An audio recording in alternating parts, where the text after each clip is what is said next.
welcome back to the channel. Today we're diving into the timeless wisdom from the richest man in Babylon to uncover the 5 essential rules of investing to get rich. Now this book is like a classic for a reason, right?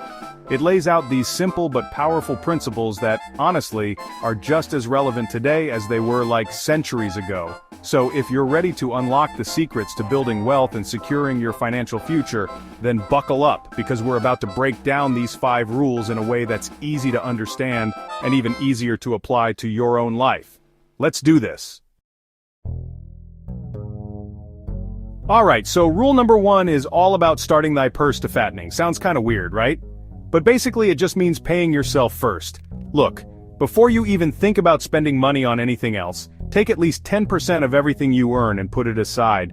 This is your foundation for building wealth. Think of it like this. You wouldn't wait until the end of the month to see if you have any money left over to pay your rent or mortgage, right? Your financial future deserves the same respect. By paying yourself first, you're prioritizing your long-term financial well-being. Now I know what you might be thinking, 10%? Graham, I can barely afford my avocado toast. But seriously, even if it's just a small amount at first, like 5% or even just $50 a month, the key is to start somewhere and be consistent. This money, it's not about spending, it's about investing and letting it grow over time. It's like planting a seed. The sooner you plant it, the more time it has to grow into a massive tree. And trust me, the power of compound interest is real. Even small amounts invested consistently over time can grow into a significant nest egg. So start small, be consistent, and watch your wealth grow. Rule number 2 is all about controlling your spending, or as the book puts it, control thy expenditures. Now, I know what you're thinking, budgeting. That sounds about as fun as a root canal. But here's the thing, it doesn't have to be about deprivation. It's about being smart and making sure your money is working for you, not against you. First things first, you gotta track your spending. You can use a budgeting app, a spreadsheet, or even just a good old-fashioned notebook. The point is to see where your money is actually going. Once you have a clear picture of your spending habits, you can start looking for areas to cut back. And I'm not talking about becoming a hermit and never leaving your house. It's about identifying those little leaks in your budget, those recurring subscriptions you don't use, those daily lattes that add up, or those impulse purchases that you regret later. Instead of thinking of it as cutting back, think of it as optimizing. Can you find a cheaper cell phone plan? Can you cook at home more often instead of eating out? Can you find free or low-cost entertainment options? Remember, it's not about being cheap, it's about being intentional with your money. By controlling your spending, you'll free up more cash flow to invest and build wealth. And that, my friends, is a beautiful thing. Alright, rule number 3 is where things start to get really exciting. It's about making thy gold multiply. In other words, it's about putting your money to work for you through investing. Now, when it comes to investing, there are a lot of different options out there. You've got stocks, bonds, real estate, and a whole bunch of other stuff that can seem super confusing. But the key is to find investments that align with your risk tolerance, your time horizon, and your financial goals. One of the most powerful ways to make your money multiply is through the magic of compound interest. Einstein called it the 8th wonder of the world, and for good reason. Compound interest is basically earning interest on your interest. It's like a snowball effect where your money grows exponentially over time. The earlier you start investing, the more time your money has to compound.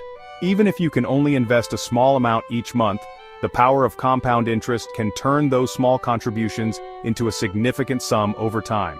So don't be afraid to get started with investing.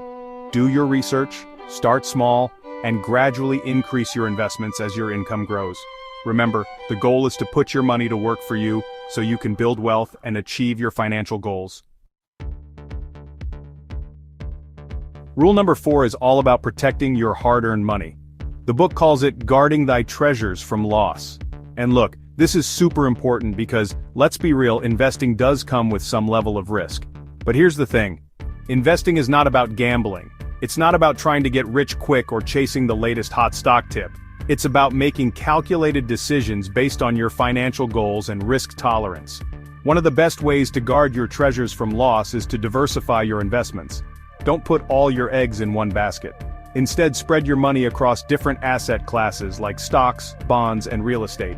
You can also diversify within those asset classes by investing in different sectors, industries, and geographic regions. Another important aspect of risk management is doing your due diligence. Before you invest in anything, take the time to understand what you're investing in.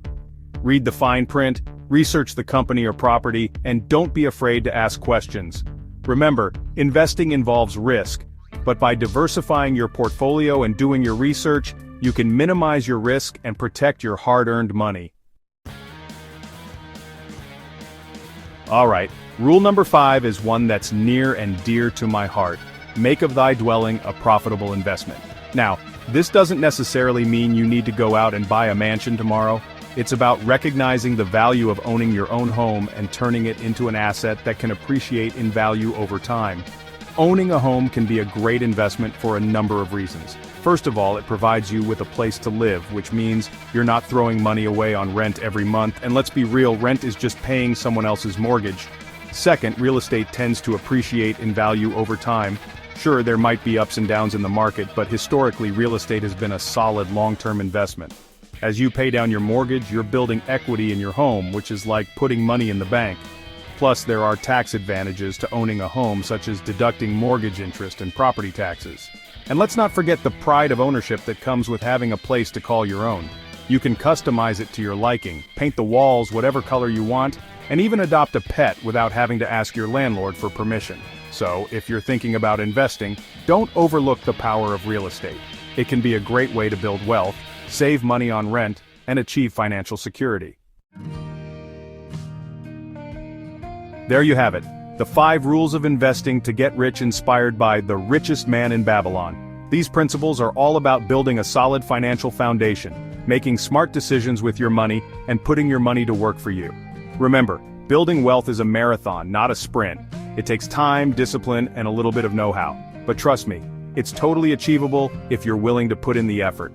If you found this video helpful, make sure to like, subscribe, and hit the notification bell for more financial wisdom. Until next time, happy investing.